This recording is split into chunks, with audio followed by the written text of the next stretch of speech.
वह घर लौट कर आया तो कुछ अजीब सा लग रहा था। न उसने बच्चों से कोई बात की और न जमीला से कुछ बोला जो स्टोव पर खाना बना रही थी। किसी चीज़ की छीना झपटी पर बड़कू और मुनिया में लड़ाई हो गई। बड़कू मुनिया को मारने लगा, लेकिन फिर भी वह कुछ नहीं बोला, जबकि ऐसे मौक़ों पर वह बड़कू के कान पकड़कर मरोड़ देता था और मुनिया को अपनी गोद में बिठा लेता था।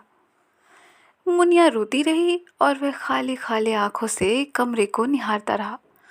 फर्श पर बिछे हुए गद्दे, अलगनी से लटकते कपड़े, ताक में रखे कागज़ के फूल, दीवार पर लगा मक्का मदीने का फ़ोटो, छत से लटकता एक बल्ब, सब कुछ उसे नया लग रहा था, जबकि कुछ भी नया न था। रोटी खा लो, जमीला ने उसकी तरफ देखे बिना कहा। उसने जब कोई जवाब नहीं दिया तो जमीला ने उसकी तरफ देखा। जमीला बेपढ़ी लिखी लेकिन समझदार औरत थी। देखते ही समझ गई कि दाल में कुछ काला है। उसके आदमी का चेहरा सफ़ेद पड़ गया है। क्या हुआ? क्या बात है? क्या सेठ ने पैसा नहीं दिया? पैसा दिया है। उसने अपनी जेब से नोट निकालकर जमीला की तरफ हाथ बढ़ाया। तब क्या बात है?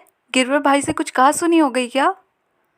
जमीला को अच्छी तरह मालूम था कि कभी कभी उसके आदमियों और गिरवर भाई में कहा सुनी हो जाती है। नहीं, उसने कहा। जमीला की आंखें उसकी उदासी की वजह समझने की कोशिश करती रहीं, लेकिन कुछ समझ में ना आया। रात जब बच्चे सो गए और दोनों लेटे तो जमीला ने फिर पूछा, आज कुछ ना कुछ ज़रूर हुआ है। काफ़ी देर तक तो वह छुपाता रहा, फिर बोला, सब कह रहे हैं मैं ढांचा हो गया हूँ। जमीला की आंखें हैरत से फट गई। उसने कहा, अरे अच्छे खासे गोश्त पोश्त के आदमी हो, ढांचा कहाँ हो? वह बोला, सब यही कह रहे हैं कि मैं ढांचा हूँ, आदमी नहीं। वे सब झूठ बोल रहे हैं।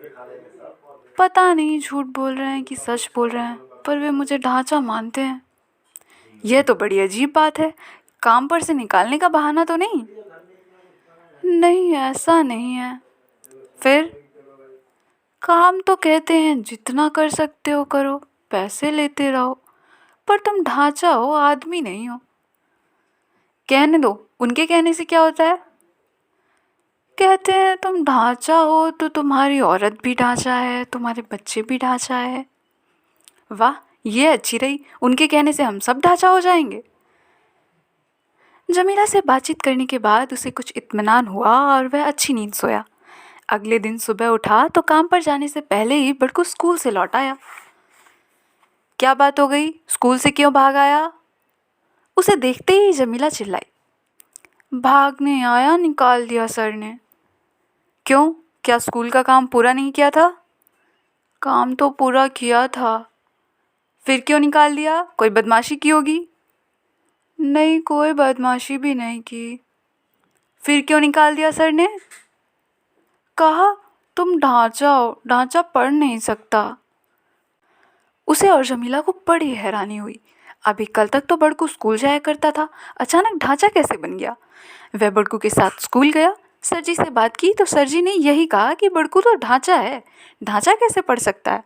बड़कू का नाम स्कूल से कट गया है। वह तो काम पर चला गया, पर जमीला मोहल्ले के वकील साहब के पास पहुंच गई और उन्हें पूरी बात बताई। कहा कि स्कूल पर मुकदमा कर दीजिए, उन्होंने मेरे बेटे का नाम काट दिया है। वकील ने कहा, देखो ढांचा तो अदालत में जा नहीं सकता, तुम और तुम्हारा आदमी ढांचा है। ढांचे को न्याय मिलने का कोई सवाल ही नहीं है, क्योंकि वह आदमी ही नहीं है। जमीला इलाके के एमएलए के पास गई और उन्हें पूरी बात बताई। यह भी कहा कि हम आपको ही वोट देते हैं, हमारे साथ ये अन्याय हो रहा है, हमें ढांचा बताते हैं। एमएलए ने कहा, देखो वोट देने वाली बात तो भूल जाओ, अब तुम लोग वोट नहीं दे पाओगे। क्यों? ढांचे वोट नहीं देते। वैसे मुझे तुमसे हमदर्दी है, पर यह गलती है कि तुम ढांचा बन गए। जमीला ने कहा, हमें क्या पता था कि हम ढांचा बन जाएंगे? हमसे पूछकर तो किसी ने हमें ढांचा बनाया नहीं। एमएलए ने कहा, देखो पूछकर ढांचे नहीं बनाए जाते। बहरहाल अब तुम जाओ और ढांचा बन जाने से समझौता कर लो।